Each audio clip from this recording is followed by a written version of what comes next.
Hello tout le monde, j'espère que vous allez bien. Moi, ça va super.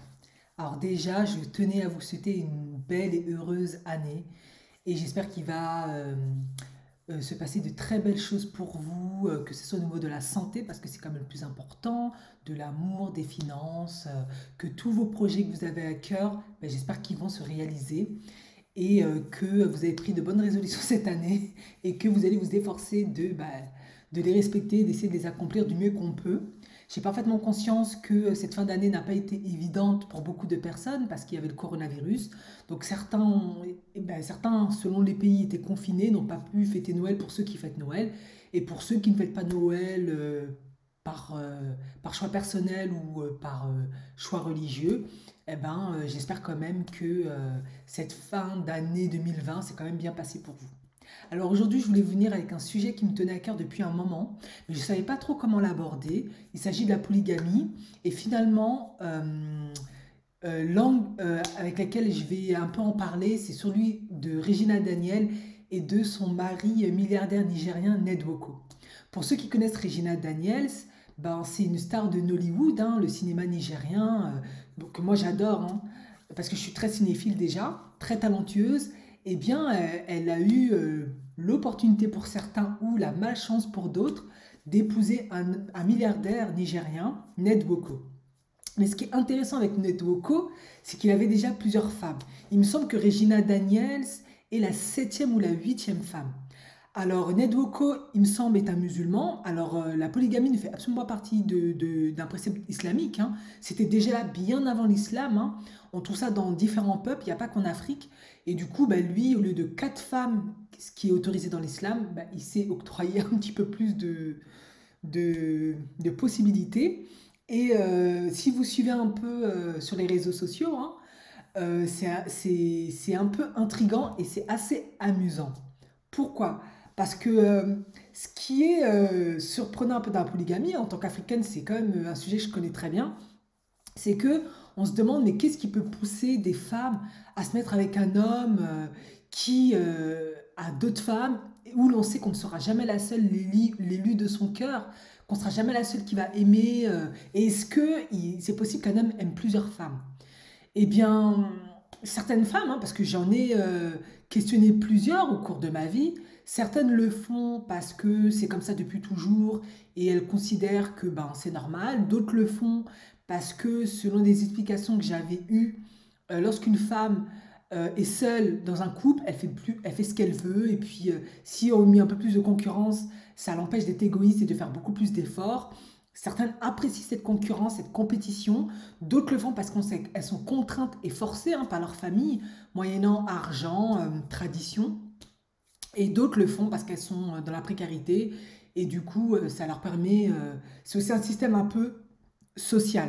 Alors moi, je ne vais pas vous cacher, la polygamie, honnêtement, je ne suis pas fan. Parce que de ce que moi j'ai pu voir, la plupart du temps, ça cause beaucoup de souffrance chez les femmes, beaucoup de traumatismes, de blessures intérieures.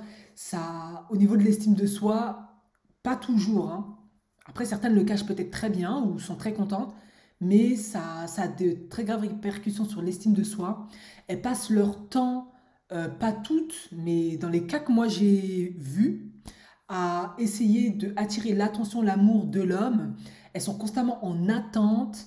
Souvent, l'éducation des enfants passe au second plan parce que on est tellement en compétition pour plaire à l'homme, pour pas le perdre, de peur aussi qu'il introduise une autre femme dans la maison. C'est vraiment stressant, c'est vraiment la galère. Et souvent, c'est des femmes qui sont vraiment très malheureuses. Et même si parfois elles ont fait le choix, eh bien, elles sont malheureuses. Et Regina Daniels, qui a quand même 20 ans, qui est quand même une jeune femme magnifique, hein, qui a quand même la vie devant elle, ben, elle se retrouve dans ça. Ok, c'est son choix, hein, mais il faut quand même constater que elle ne vit pas toujours bien, surtout du fait de son jeune âge, parce que dans la polygamie, il y a quand même certaines règles. Notamment, il y a des tours de rôle par chaque jour. L'homme doit être chez une de ses femmes.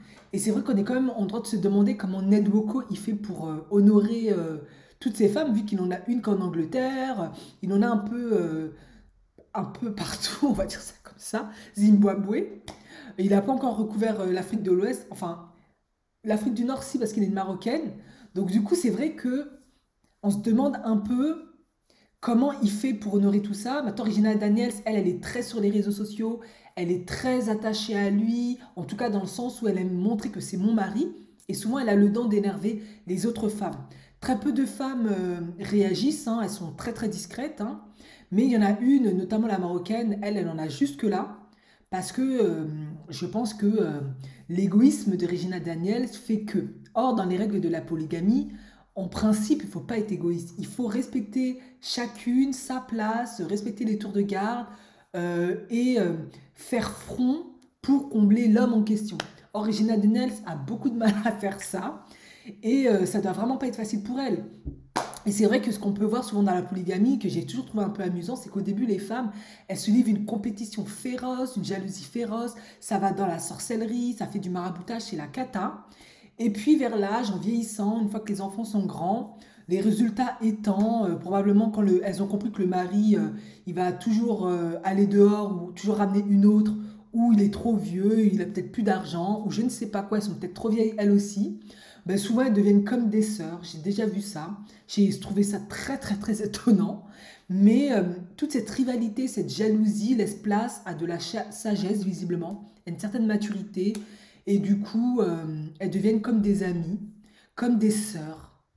C'est très aliénant, mais c'est ce qui se passe. Et concernant les enfants, ben, certains, ça ne les gêne pas, mais beaucoup d'enfants issus de la polygamie, ils ont été très frustrés parce que la rivalité, les compétitions font que souvent l'argent sert plus à soutenir telle femme et pas une autre, et ses enfants.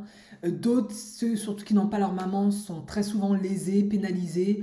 Le père n'est pas toujours très juste parce qu'il faut pas nier, hein. Les hommes qui sont dans la polygamie, même s'il dit je fais l'équité, ben je suis désolée, c'est très difficile d'être équitable avec tout le monde. On a toujours sa petite préférée, qu'on va plus favoriser qu'une autre. Et c'est la catastrophe pour beaucoup de gens. C'est vraiment un nid de souffrance. Et personnellement, je ne juge pas le choix de Regina Daniels, mais j'espère quand même que ça va pas trop l'affecter et la pénaliser à long terme. Parce que c'est vrai qu'il a de l'argent, elle est dans un certain confort, son enfant il a tout ce qu'il faut. On entend dire, ouais, ben, tant qu'elle a sa part d'argent, c'est bon. Mais et ça reste quand même une femme, un être humain. Euh, eh bien, elle a certainement des besoins. Est-ce que Monsieur Netwoko arrive à combler tous ses besoins sur le point sexuel? Ça, c'est la question.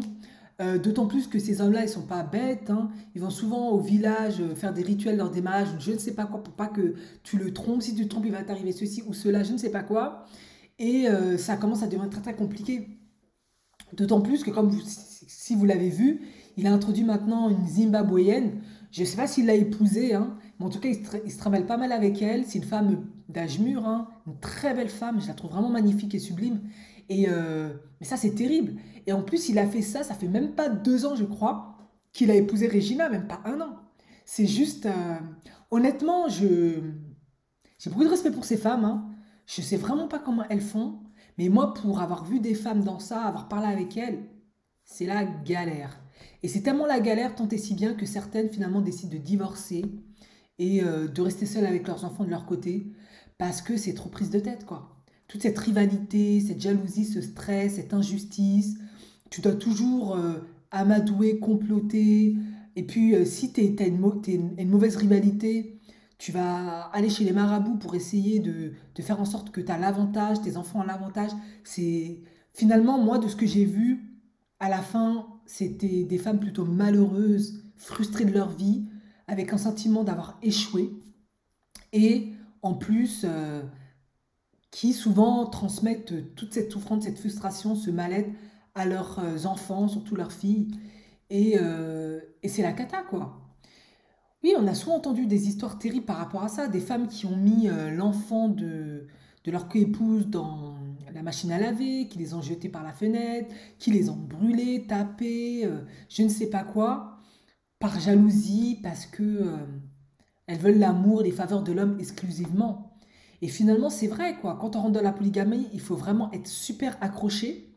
Et de ce que je peux voir avec Regina Daniel, c'est pas qu'elle n'est pas super accrochée, mais elle est tellement jeune que forcément toute cette jalousie, ce besoin affectives d'attention qu'on veut dans les premiers amours, ben, elle ne les a pas, puisque, du moins, il a été de courte durée, puisqu'elle doit partager Netboko avec plein de femmes. Donc, psychologiquement, ça doit être terrible pour elle, quoi.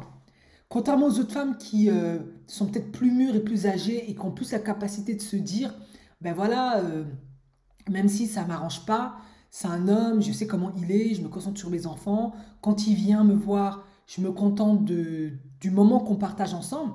Ben, Regina Daniel, et c'est normal du fait de son jeune âge, a beaucoup plus de mal.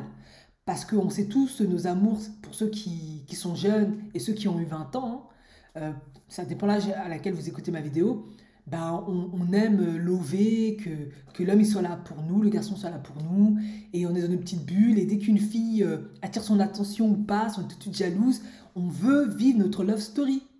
Et à 20 ans, ben, elle se retrouve à le partager avec plusieurs hommes, quoi. Et c'est très très très difficile. C'est extrêmement difficile. Donc, ben, next, dans les premiers épisodes, parce que c'est tellement un épisode ce qui se passe là, je suis juste fou. C'est juste fou, quoi. De toutes les histoires de polygamie que j'ai pu entendre, celui-là, c'est le plus fou, quoi. Et Ned Voko, il y va, quoi. Il a grandi sans cesse son harem, tranquille. C'est juste impressionnant. Voilà, moi, c'était ma petite vision des choses sur la polygamie. Et bien évidemment, un peu de développement personnel par la même occasion, hein, de self-esteem. Et puis, ben, pour parler un peu du cas de Regina Daniels, parce que bien que j'ai parfaitement conscience que c'est un choix qu'elle a fait, qu'elle n'est pas dans le manque, bah, je me mets quand même dans sa peau avec un minimum d'empathie et je me dis ça doit vraiment pas être facile pour elle, quoi. Déjà, quand on est une femme seule dans un couple, c'est pas facile d'être sécure par rapport à cette relation. Parfois, on est en insécurité, on a peur qu'il nous quitte, qu'il nous trompe, qu'il nous aime plus. Alors ça, on doit le partager. Certes, on est peut-être averti, mais comment tu te sens, quoi? Je pense qu'il faut une certaine psychologie pour faire face à ça. C'est pas évident. Bon, next, à la prochaine vidéo. Ciao, bye bye, à la prochaine.